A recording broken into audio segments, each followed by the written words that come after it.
තියාගන්න ඕන දෙයක් සහ තව දෙයක් තියෙනවා. සාමාන්‍යයෙන් අපි ගමු මෙහෙම දැන් ඔන්න මාකට් එක ඔහොම බයි වෙලා සෙල් වෙනවා.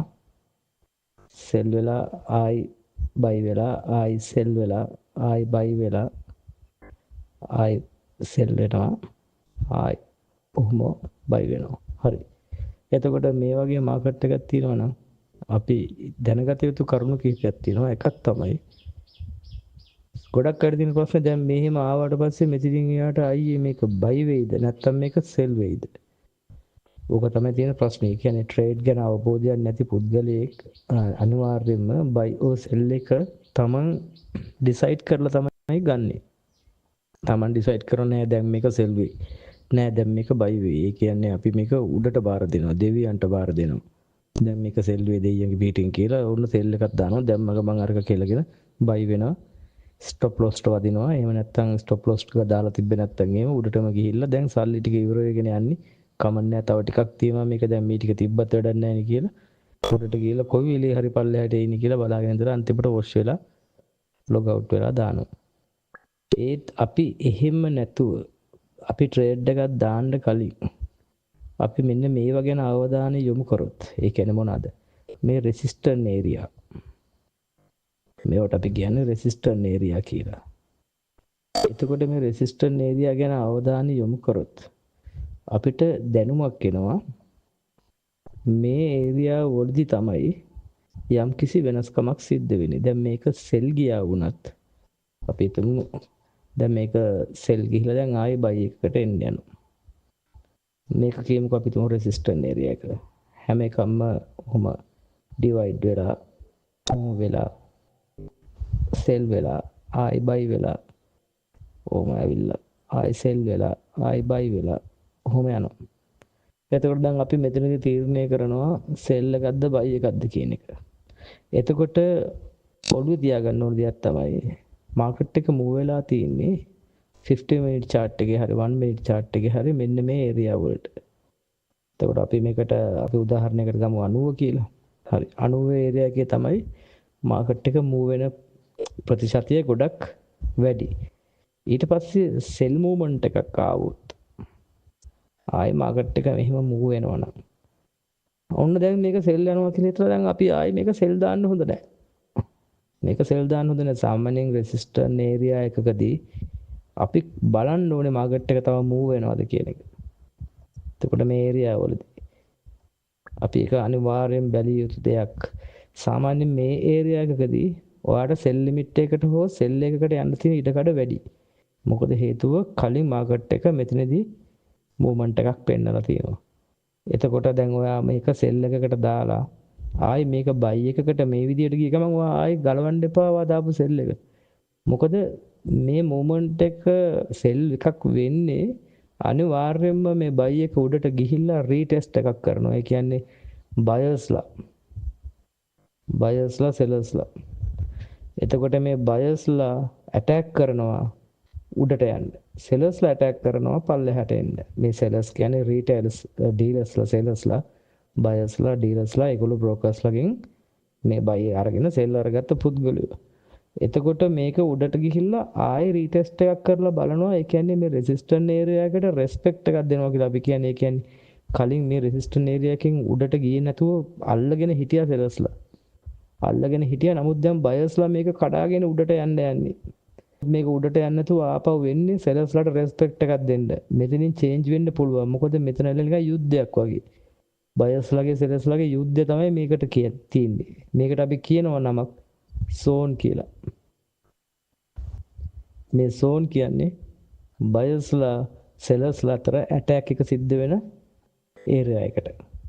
මේ සෝන් එකකදී මෙහෙම මෙතනට ආපු ගමන් අපි සෝන් එකට ආවා දැන් හරි සෙල් වෙයි කියලා හිතලා අපි ඕම සෙල් එකක් ගන්නවා.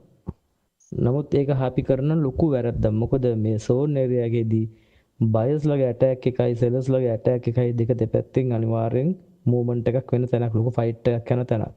මෙතනදී බයි වෙලා නැවත සෙල් වෙලා ආයි නැවත බයි වෙලා නැවත සෙල් වෙලා එක්ක සෙල් මූවමන්ට් එකක් යන්න පුළුවන්.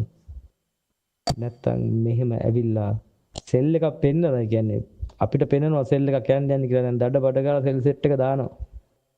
ආයි මෙතන රීටෙස්ට් එකක් ඇවිල්ලා බයි වෙන්න පුළුවන්. ඒකින්ද තමයි අපි කියන්නේ මේ zone area එකකදී පරිස්සම් වෙන්න ඕනේ කියලා. සාමාන්‍ය zone area එකේදී 90 නම් තියෙන්නේ. අපි 93වත් වෙනකන් ඉන්න ඕනේ සෙල් එකක් ගන්නවා නම්. එහෙම නැත්නම් බයි එකක් ගන්නවා නම් අපි 87වත් වෙනකන් ඉන්න ඕනේ. මොකද මේ රීටෙස්ට් එක වෙලා මෙතන ඇටැක් එකෙන් බයස්ලා දින්නොත් අනිවාර්යෙන් බයි වෙනවා. සෙල්ස්ලා දින්නොත් අනිවාර්යෙන්ම සෙල් වෙනවා. ඒකයි මේ දෙකේ තියෙන වෙනස. එතකොට අපි දැනගන්න ඕනේ මේක ටේක් ප්‍රොෆිට් එකක්. කියන්නේ TP එකක් අපි දාගන්නේ කොහොමද කියන එක.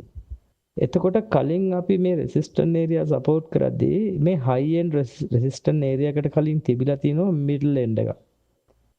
එතකොට මේ ඇවිල්ලා ලෝ එන්ඩ් එක. මේක රෙසිස්ටන්ට් ඒරියා එක. එතකොට අපි ටාගට් කරනවා නම් සෙල් එකක් දැන් ඔහොම ඇවිල්ලා ඔහොම රීටෙස්ට් එකක් වෙලා ඇවිල්ලා දැන් ඔන්න සෙල් එක එනවා. අපි ටාගට් කරනවා නම් මෙතන ටේක් ප්‍රොෆිට් කියන එක ඒක ගොඩක් සේෆ්ටි. මොකද මෙතන යටට යනවට වඩා ආයි මෙතන රීටෙස්ට් එකක් වෙලා ආයි උඩට යන්න පුළුවන් සම්භාවිතතාවය වැඩි. නැත්තම් මෙතන රීටෙස්ට් එකක් වෙලා ආයි පල්ලෙහාට එන්න පුළුවන්.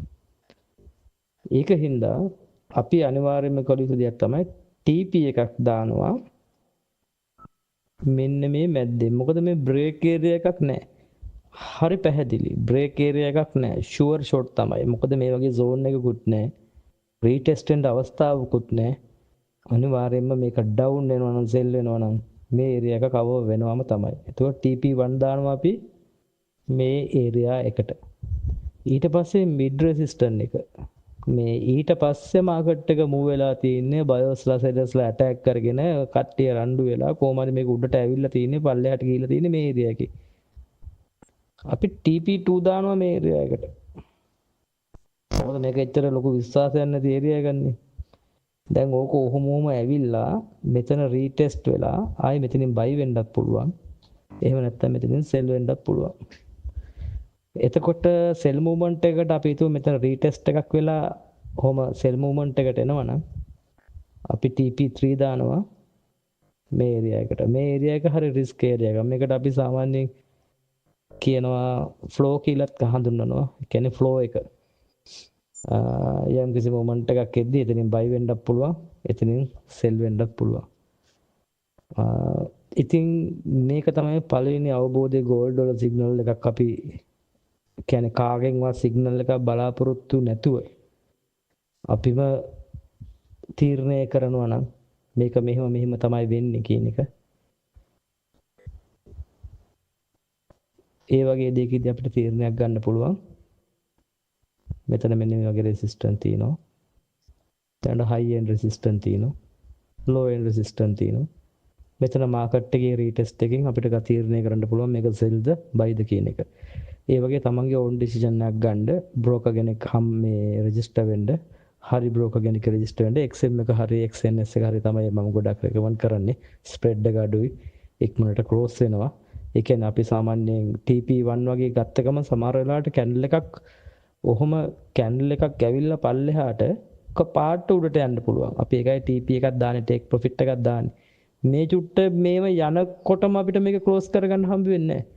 අපි TP එකක් දාලා තිබ්බනම් මේක ක්ලෝස් කරගන්න පුළුවන්. ඉතින් මේ වගේ අවස්ථාවල ටේක් ප්‍රොෆිට් එකක් දාලා හරියට රෙසිස්ටන්ට් ඒරියා ටික කවර් කරගෙන සෙල් එකක්ද බයි එකක්ද කියන එක zone එක පහු වෙනකන් ඉඳලා හරි මූවමන්ට් එක ගත්තා නම් හරි තැනදී අනිවාර්යයෙන්ම ප්‍රොෆිට් එකට එන්න පුළුවන්. ඉතින් අද මගේ ටිප් එක මේක තමයි. මම හිතනවා දෙයක් ඔලුවට ගත්ත කියලා. ඔයාලා මේකෙන් දෙයක් ඔලුවට ගත්තා නම් මාව subscribe කරන්න. ඉස්සරහට මම දවසින් දවස මේ වගේ ටිප්ස් ඔයගලන්ට දෙනවා. මොන හරි දේවල් අහන්න තියෙනවා නම් කමෙන්ට් ඒරියා එකෙන් කමෙන්ට් කරන්න, ලයික් කරන්න. මම අනිවාර්යෙන් ඒ සම්බන්ධයෙන් වීඩියෝ එකක් ඉස්සරහට කරනවා. එහෙනම් සියලු දෙනාටම සුබ දවසක්.